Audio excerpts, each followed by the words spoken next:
DJ named DJ Blau, I think is his name. 3Lau. Is that a B or a 3? I'm not sure. DJ Blau. So he said online the other day, he apparently went to the inauguration, the Trump inauguration, and performed. He said 5 days ago, the President of the United States team reached out because they needed a DJ for inauguration afters. After parties, I guess? I'm not with it, you guys. Playing Starlight Ball was not on my 2025 bingo card, but I mean, wow, what an honor. I was so nervous and only got to play for 30 minutes, but holy-ish, achievement unlocked. The timing is crazy. I know I've been quiet for a long time, mainly because 2025 is going to be the biggest year yet for both my music and some other thing called Join Royal. Can't wait to share the next chapter with all of you. So, DJ goes to inaugurational ball. Snoop Dogg did it.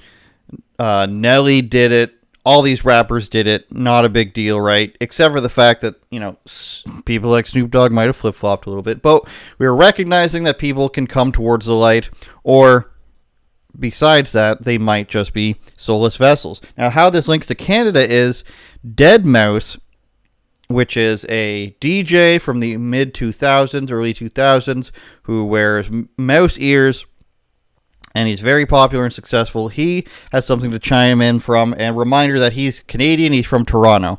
He says, here's the best takeaway, which got 38,000 likes, apparently. Let's see if the other one got any, and we can't see. He said, 3 days later, it looked like, maybe. Here's the best takeaway. Not a single person of that entire dumb F administration has ever known who the F you were, cared about you, or even gives the remotest shit about you, and you certainly won't be remembered by any of them. Okay. But everyone in this business will remember that you stood behind Nazis and convicted felons who would further marginalize the very people who gave you a platform. What very little respect I had for you is gone. So glad you got some drink tickets out of the deal. Enjoy them, you nepo piss baby. So a lot of stuff to unpack there that doesn't really make sense. Okay. The first part where he says, no one's ever known who you were, cared about you, or even given the remotest ish about you, and they certainly won't remember you. Wouldn't it be weird to say that you shouldn't accept money as a DJ, as essentially a button pusher? I'm not talking about DJs who make their own music. I'm not talking about DJs who make actual beats, you know what I'm saying? Scratching and whatnot. But if you're a guy who's sent there to push buttons, and even if it is your own music, you're pushing a button on your laptop, regardless, is a DJ supposed to say, I'm going to turn down this gigantic opportunity to play in front of the president's people or their team, or I'm not going to accept this money because I don't believe the people there will remember who I am? Of course, that's not what happened. There's no way that DeadMaus has ever followed that for his own career. But what I can guarantee is that this is probably the first time he's ever said this to somebody.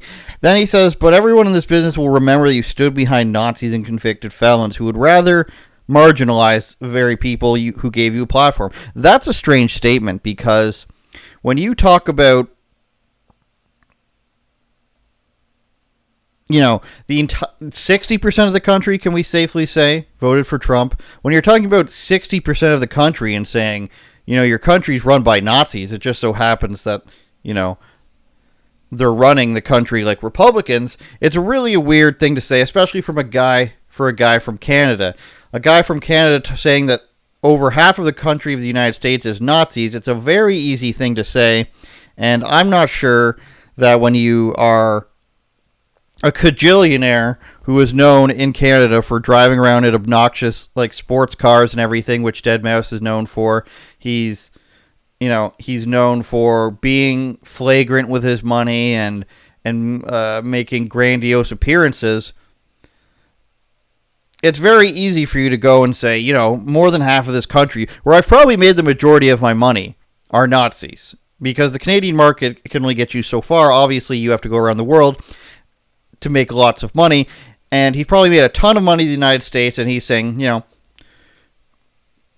heaven forbid 6 out of 10 of you are Nazis. How many of those came to my show? I guess none of his fans would ever support Trump or anything like that. Highly unlikely. And he said the people who gave you a platform would be marginalized. So who is he talking about? So like whiny liberals with blue hair, is that who he's saying is his audience? If that's who his audience is, then I guess wonderful for you. But it's a little strange that his entire audience would or could be comprised of people who are monolithic in their political beliefs in just one country. And he says, what very little respect I had for you is gone. So if you have very little respect for this guy, why are you bothering to talk about him? Sounds like you just don't like this guy. And no matter who it was going to be, you're going to say that they're supporting Nazism because they're a DJ. Now, a Nepo baby, is that a thing in DJ culture? Am I going? If I'm hosting a bat mitzvah, maybe that's true. If I'm hosting a bat mitzvah, maybe I'm going to take DJ Johnny D or DJ Dreidl's son, because I know DJ Dreidl is a good DJ, and he tells me his son, DJ Dreidl Jr., is a good DJ. Maybe I'll take that. But in terms of listening to somebody's music, would you listen to somebody's music just because they were the son of somebody? Would you listen to Miley Cyrus just because you're a Billy Ray Cyrus fan? I don't think so. I don't think that's how it works. I can't think of it. Did I listen to the Jackson 5 and then only because of the Jackson 5 I listen to Michael Jackson? I don't think so. I'm having trouble thinking of father-son musician duos. Do those even exist? Is there nepotism in the music industry? Sure. Do they get the opportunities? Of course they do. How can you force somebody to listen to somebody just because they're pushed? I think you have to sound somewhat good for people to listen to you. So it's very strange that DeadMaus, a guy who drives around in expensive cars, wears mouse ears, calls half of a country Nazis and fascists and criminal lovers and all this stuff, somebody's Instagram post just to say that they don't like them and they don't have any respect for them, all the while saying that they're the piece of shit. It's a very interesting dichotomy.